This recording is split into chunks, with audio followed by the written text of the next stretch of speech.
Muito obrigada pelo convite, é um prazer estar com vocês aqui hoje, podendo falar um pouquinho desse assunto que me é tão caro e eu espero conseguir transmitir um pouquinho do que é necessário para você tomar boas decisões de investimentos nesse ano que a gente está vivendo em 2022, não só considerando as eleições, mas todo o cenário geopolítico que o planeta tem vivido e vivenciado.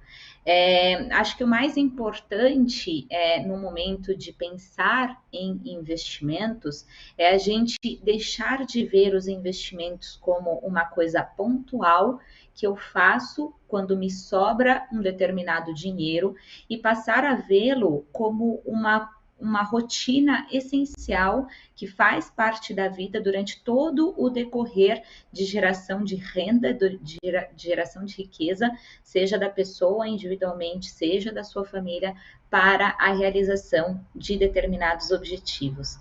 Esse é um ponto que eu acho muito importante de ser trabalhado, porque ele amplia a visão no processo de tomada de decisão.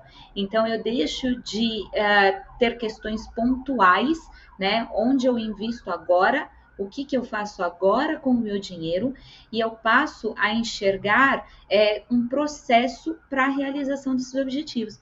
Então, esse é um ponto que eu acho bastante interessante e que eu gostaria de compartilhar, que é o fato de que profissionalmente a gente tem metas, né? A gente tem um script, a gente tem uma cartilha a ser seguida e a gente tem coisas e desafios a serem realizados.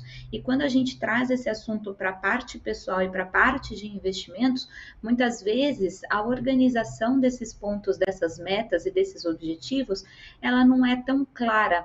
Né? Então, a gente tende a ter uma dificuldade em clarear, em definir o que deve ser realizado.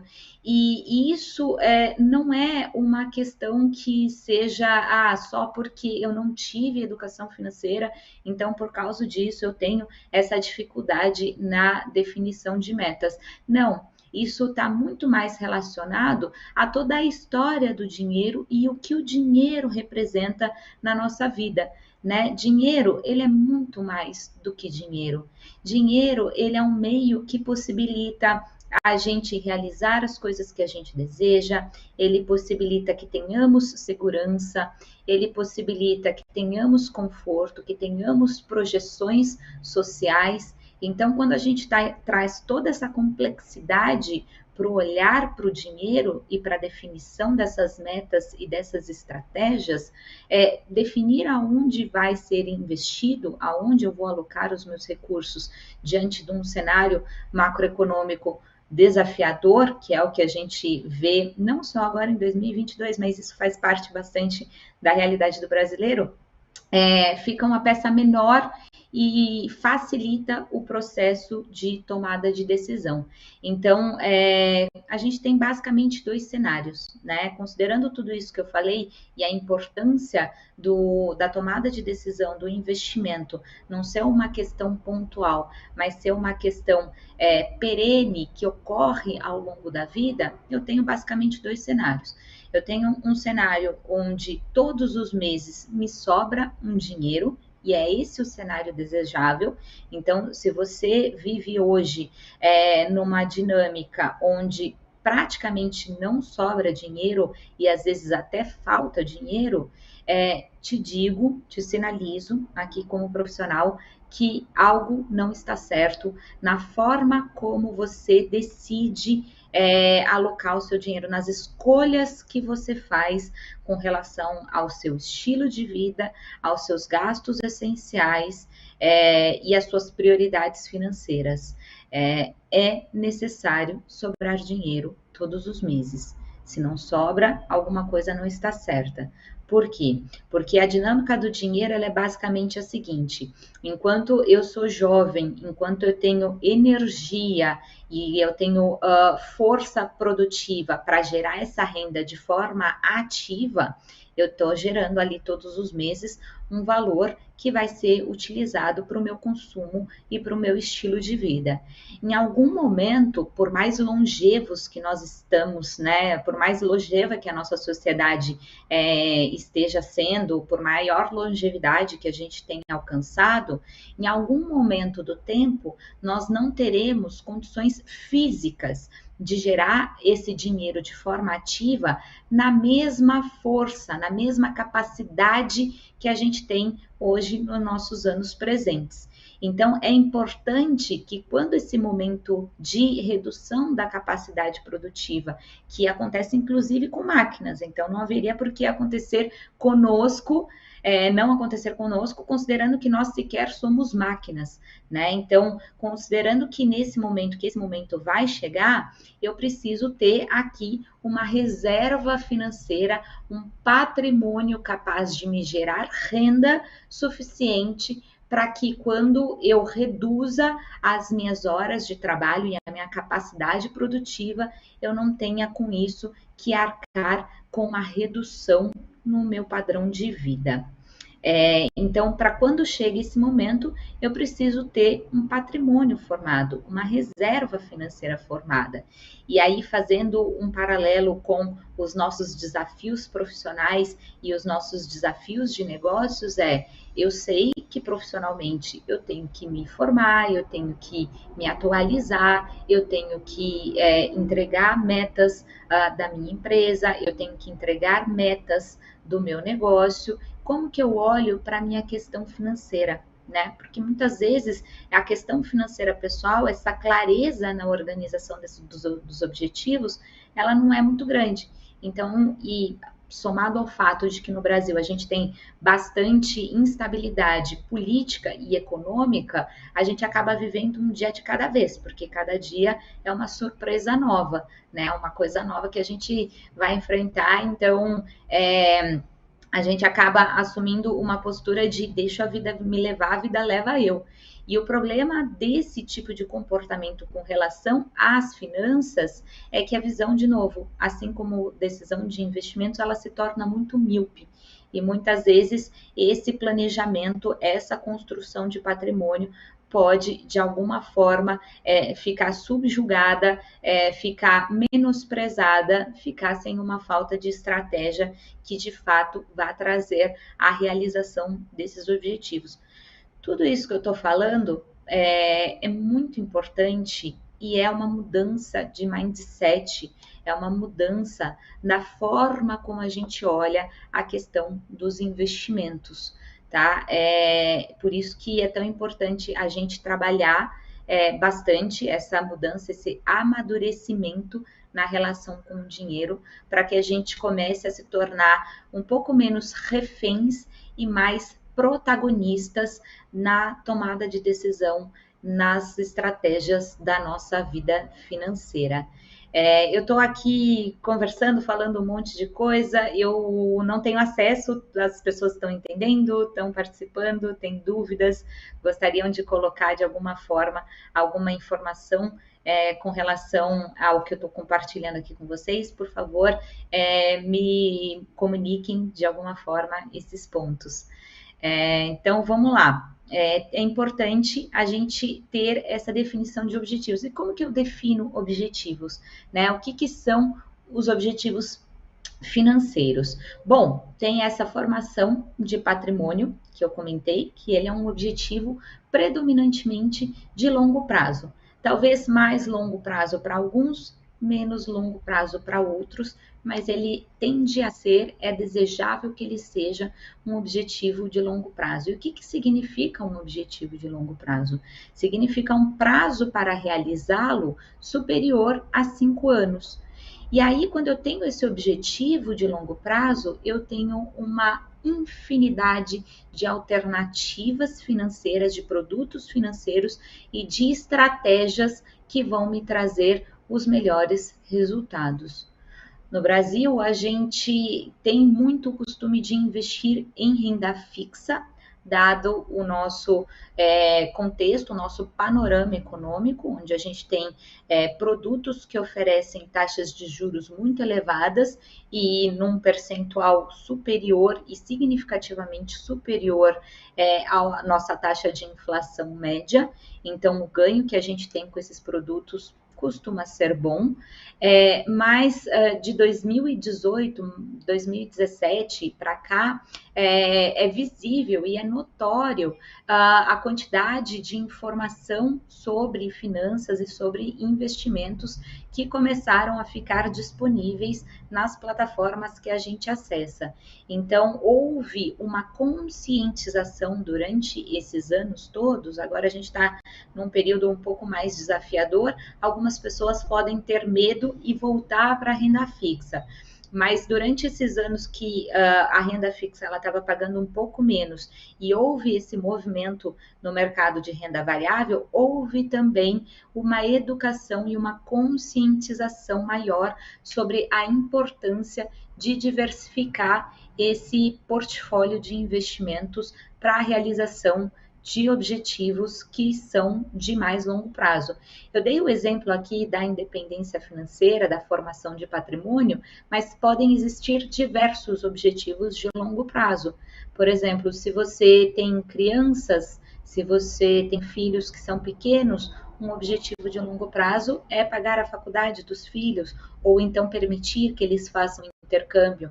Você pode ter um objetivo de longo prazo, com realização acima de 5 anos, adquirir um imóvel, ou mesmo morar um tempo fora do país, ou adquirir um terreno.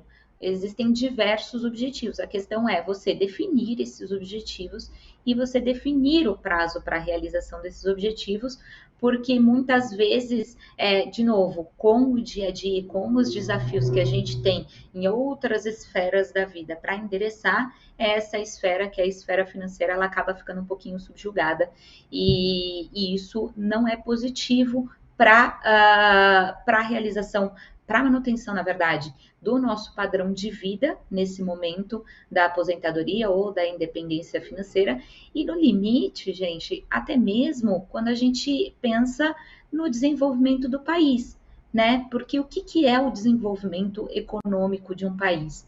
É a capacidade que uma nação tem de gerar renda, de fazer dinheiro e de transmitir essa renda, essa riqueza para as gerações futuras.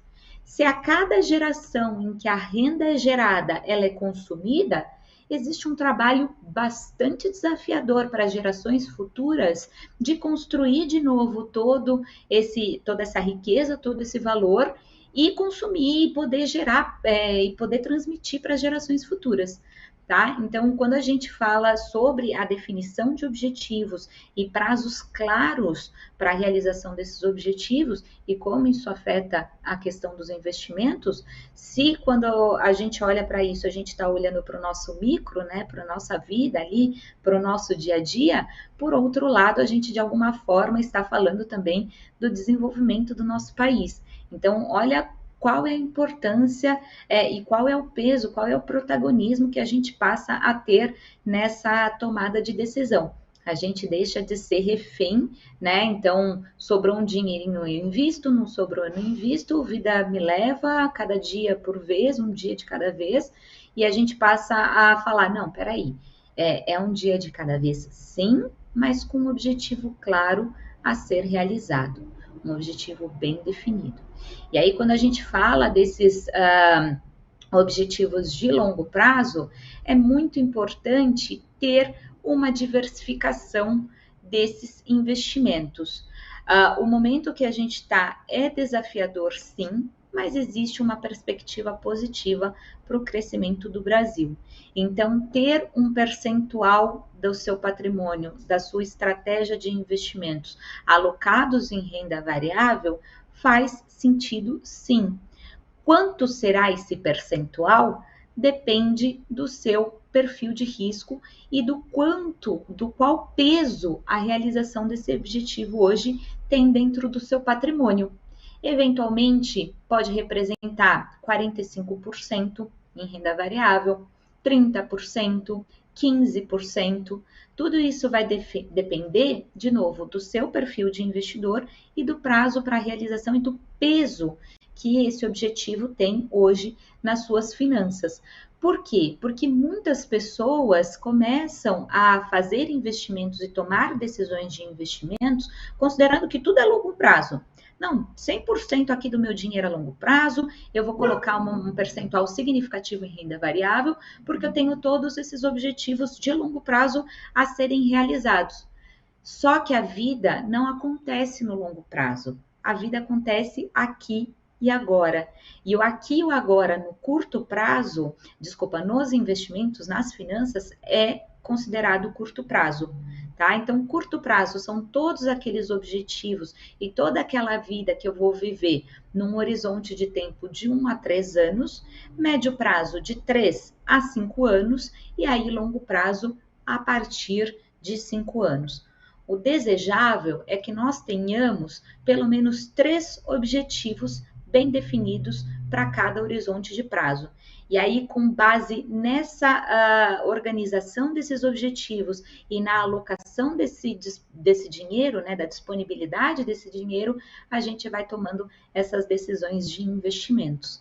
Tá? Então, não deixar de investir na renda variável, talvez num percentual um pouco menor do que representa hoje do seu patrimônio total, mas considerando que esse balanceamento dos investimentos vai te trazer um resultado melhor do que se você investir única e exclusivamente na renda fixa ou em algum título atrelado a IPCA mais alguma coisa. Então, essa carteira bem diversificada, ela traz eficiência nos seus resultados e com isso potencializando.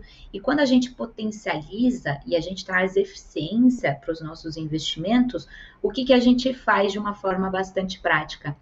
A gente encurta o tempo para a realização desses objetivos, inclusive os de longo prazo. Então, se eu tenho um objetivo aqui que está inicialmente projetado para ser concretizado daqui a 10 anos, tendo essa eficiência na tomada de decisão dos investimentos, eu consigo trazer esse prazo para 9 anos, para 8 anos, para 7 anos, bingo. Projeto realizado, eu posso me dedicar a outros projetos, a viver outras coisas que eu desejo da minha vida, tá bom? Então, sim, é importante ainda assim ter um pouquinho de exposição em renda variável. De novo, reforço o que eu tenho visto ao longo desses anos com a disseminação da educação financeira e a disseminação a conscientização da importância de um portfólio diversificado, são as pessoas entendendo essa mensagem como, tá bom, então agora eu vou colocar todo o meu portfólio em renda variável. E não é esse o caso, na verdade não é essa a proposta, não é esse o caminho que você deve seguir. Tá? A renda variável ela deve sim representar alguma parte do teu portfólio, mas de novo, coerente com a realização dos seus demais objetivos e coerente com o seu perfil de risco. Para objetivos de médio prazo, é importante a gente considerar, além da renda variável, um pouquinho também de câmbio, um pouquinho também de diversificação no exterior. A gente consegue fazer isso investindo aqui do Brasil hoje. Então, trazer um pouquinho mais de ativos que possam rentabilizar o patrimônio. E no curto prazo, predominantemente liquidez. Tá? A gente está num cenário onde reunião após reunião do Copom, semana após semana, a gente tem previsões de alta na inflação. Então, você ter alguma coisa que seja atrelada ao CDI, né, um pós-fixado, que acompanhe essa elevação na taxa Selic e com isso preserve o seu poder de compra, é uma boa alternativa, uma boa estratégia para investimentos de mais curto prazo, né? Então, de 1 a 3 anos. É possível, sim, ter um percentual desses investimentos atrelados ao IPCA. Geralmente, quando a gente toma essa decisão de produtos atrelados ao IPCA, a gente perde liquidez. Então, é importante que essa liquidez ela esteja casada, na verdade, o prazo desse produto esteja casado com a sua necessidade de dinheiro durante esse período, tá? Então, do que você vai precisar para poder girar esse dinheiro. Então, hoje, basicamente, são essas alternativas disponíveis para investimentos, mesmo considerando o Brasil de eleições agora em 2022. Eu acho que a gente começou o ano bastante temeroso sobre quais poderiam ser os resultados possíveis das eleições aqui no Brasil, mas historicamente o que a gente tem no mercado financeiro é um comportamento bastante permissivo, né? O mercado financeiro, em geral, ele dá o benefício da dúvida, ele dá espaço para que os candidatos façam propostas que sejam coerentes ou que estejam alinhadas com o desenvolvimento socioeconômico do país. E aí, com base no que os candidatos vão colocando como projetos a serem realizados, o mercado vai tomando essas decisões. Mas nós fomos surpreendidos com uma invasão, né, da Rússia da Rússia na Ucrânia, e isso deu uma atrapalhada, na verdade, talvez tenha o resultado final seja uma dispersão da nossa atenção para outros assuntos que impactam muito a economia do globo como um todo e, obviamente, aqui o Brasil. O Brasil ele é um país produtor de commodities, né? E quando a gente fala nessa crise toda e nessa guerra que a gente está observando à distância, mas observando, essa guerra ela impacta bastante commodities. Então, é esperado que no nosso país a gente tenha, muito similar com o que aconteceu lá na crise de 2008, a gente tenha algum tipo de blindagem. Quer dizer que nós não sentiremos a guerra na Ucrânia? Quer dizer que nós não sentiremos os impactos desse movimento todo na nossa economia? Não, não quer dizer isso. Quer dizer apenas que existe uma probabilidade de, como acontece nas crises, como a gente tenha visto nas crises mundiais, o Brasil se proteger de alguma forma disso, justamente por conta dos impactos nas commodities. Por isso que eu comentei agora há pouco que para esses objetivos de longo prazo, ter um pouquinho de renda variável que considera essas empresas que vão ser beneficiadas com toda essa crise, né, e com eventuais sanções comerciais e econômicas aos países produtores e até mesmo a circulação dessas mercadorias, isso pode ser interessante para os investimentos. De novo, reforço, todo o percentual ele tem que estar alinhado à sua necessidade de liquidez no curto prazo, né? Todo o percentual em renda variável ele tem que estar alinhado à sua necessidade de liquidez no curto prazo e ele tem que também ter um percentual que seja coerente com o teu nível de risco. E aí, uma questão que se coloca tá bom, Tabata, como que as cooperativas podem me ajudar a tomar melhores decisões nos meus investimentos? Como que eu posso, de fato, realizar esses objetivos considerando o cenário que eu estou inserido? Uma coisa que eu acho importante colocar e que eu vejo bastante no perfil dos cooperados é essa falta de clareza sobre os próprios objetivos, né? Existem clareza sobre os objetivos pessoais, mas sobre os objetivos profissionais, mas sobre os objetivos pessoais muitas vezes fica um pouco bagunçada essa organização.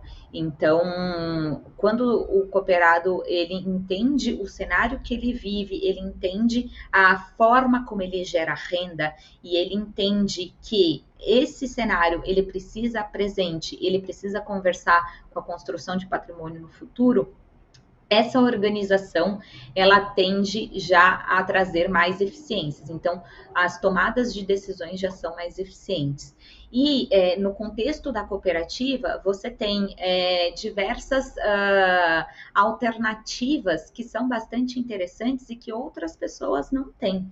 Tá? Então, eu acho que isso é bastante importante de ressaltar, porque às vezes fica aquela dúvida: eu estou aqui na cooperativa e eu tenho acesso a esses produtos, a esse cenário, será que é o melhor? E aí eu compartilho com você esse conhecimento de quem avalia tanto o cenário dos cooperados quanto o cenário de não cooperados.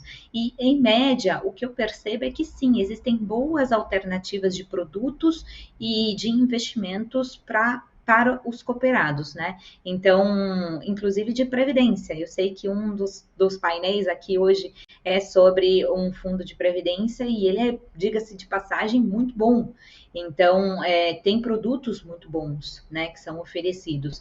Então, o que eu tenho percebido é que existe, sim, uma boa gama de produtos e de ofertas, mas muitas vezes esses produtos ainda são limitados.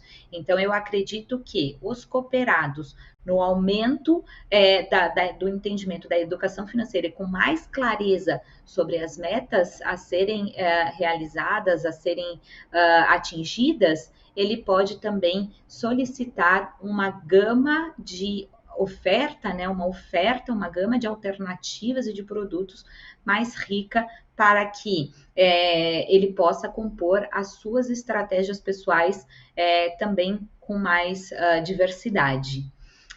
Eu gostaria de entender, estou aqui com 10 segundos de painel, de restante, ó, aqui. Falei bastante, né? Foi perfeito. Você trouxe o tema muito atual. Eu acho que você trouxe tudo isso que está acontecendo, de guerra, de tendências. Então, acho que você passou uma mensagem bem significativa para quem está assistindo. Eu só quero, como o nosso tempo estourou, eu tenho uma série de perguntas, depois eu vou mandar isso para você, mas eu queria que você deixasse um recado agora para quem está assistindo, que são os cooperados. O que você... Porque vai ter muita mudança aí pela frente, a guerra vai trazer muita consequência.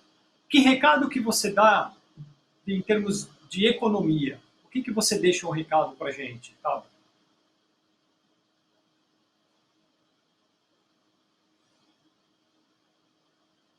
Em momentos de incerteza, quando a gente vive um momento de incerteza, é importante a gente assumir uma postura um pouquinho mais conservadora.